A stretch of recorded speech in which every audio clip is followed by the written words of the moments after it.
c'est le fait de normaliser les individus en leur imposant tous le même profil, le même cadre, les mêmes apprentissages. Ça, c'est de la normalisation. Dans toute éducation, il y a une part de normalisation, qui est l'apprentissage du langage et par exemple des manières sociales et des coutumes sociales. Mais la normalisation, les pédagogues s'en méfient un peu, parce qu'ils pensent que l'éducation n'est jamais seulement normalisation, elle est toujours aussi émancipation, c'est-à-dire capacité donnée à l'autre de se dégager des normes qu'on lui a inculquées. Et donc les pédagogues ont insisté sur la normativité, qui est une autre manière de concevoir la norme. Quand on met des élèves au travail, il y a des normes. Mais ces normes ne sont pas normalisantes, c'est-à-dire elles ne viennent pas de l'extérieur pour contraindre artificiellement les sujets à épouser une forme qui a existé avant eux. Ces normes émanent de l'activité elle-même et des exigences de cette activité. Autrement dit, pour les pédagogues, le travail précède la norme. C'est dans le travail que la norme doit émerger, et c'est à travers la norme que l'on va former l'enfant à la vie sociale et à la liberté en même temps. La formation des enseignants est une problématique assez nouvelle. C'est une problématique assez nouvelle qui est liée, me semble-t-il, essentiellement au désir de démocratiser l'accès au savoir. Parce que tant que nos sociétés se contentaient de faire réussir 10%, 15% ou 20% des élèves, on pouvait avoir des enseignants qui fonctionnaient avec leurs élèves à la complicité culturelle. Ils étaient issus à peu près du même milieu, de la même histoire, les élèves étaient déjà presque formés au moment où ils arrivaient devant eux, les élèves avaient presque trouvé leur panoplie d'élèves au pied de leur berceau, et leur enseigner, je ne dis pas que c'était facile, mais leur enseigner nécessitait plus une compréhension de leur culture qu'une véritable formation pédagogique. Ce qui renouvelle radicalement la problématique de la formation des enseignants, c'est la démocratisation des systèmes éducatifs. C'est le désir qu'a une société de faire en sorte que le savoir ne soit pas réservé à une petite élite, mais de faire en sorte que ce savoir soit véritablement accessible à tous. Parce que si on veut que le savoir soit accessible à tous, même à ceux qui ne sont pas socialement privilégiés, même à ceux qui ne maîtrisent pas bien le langage, même à ceux qui n'ont pas construit dans leur enfance, dans les interactions sociales, leur catégorie mentale. Bon.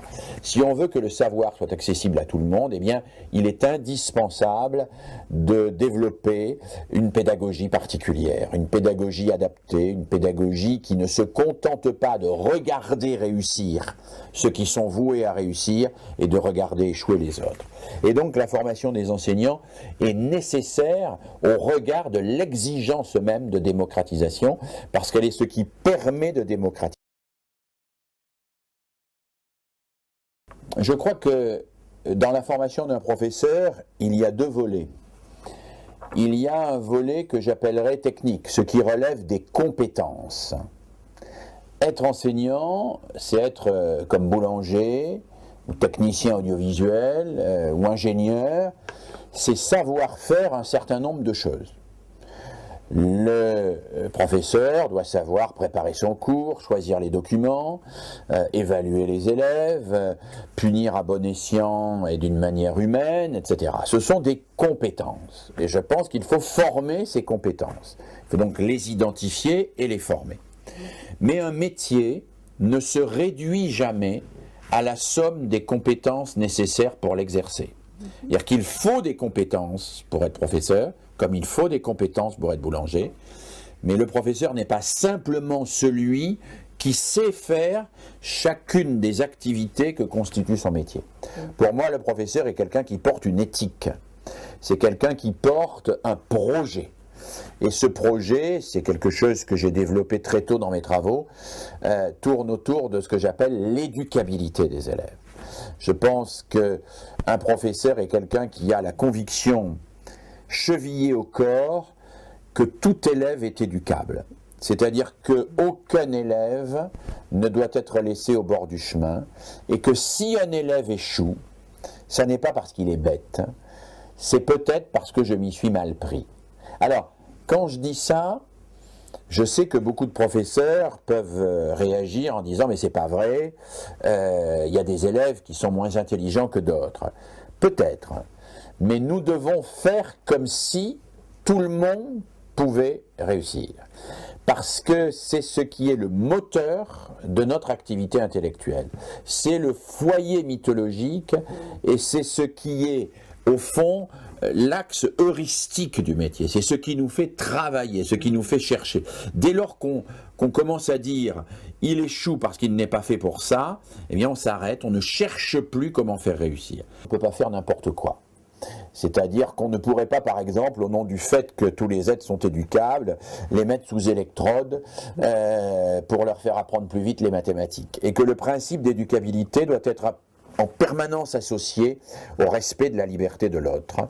Et que cette dialectique entre l'éducabilité de tous et le respect de la liberté de l'autre, elle est au cœur du métier d'enseignant. Alors, elle s'éprouve, elle se travaille, et elle fait partie de cette formation qui doit compléter la formation technique sur les compétences.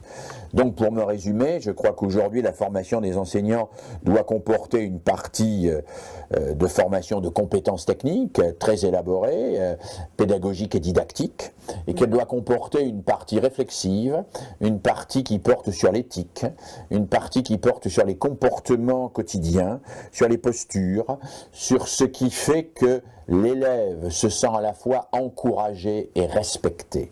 Encouragé et respecté.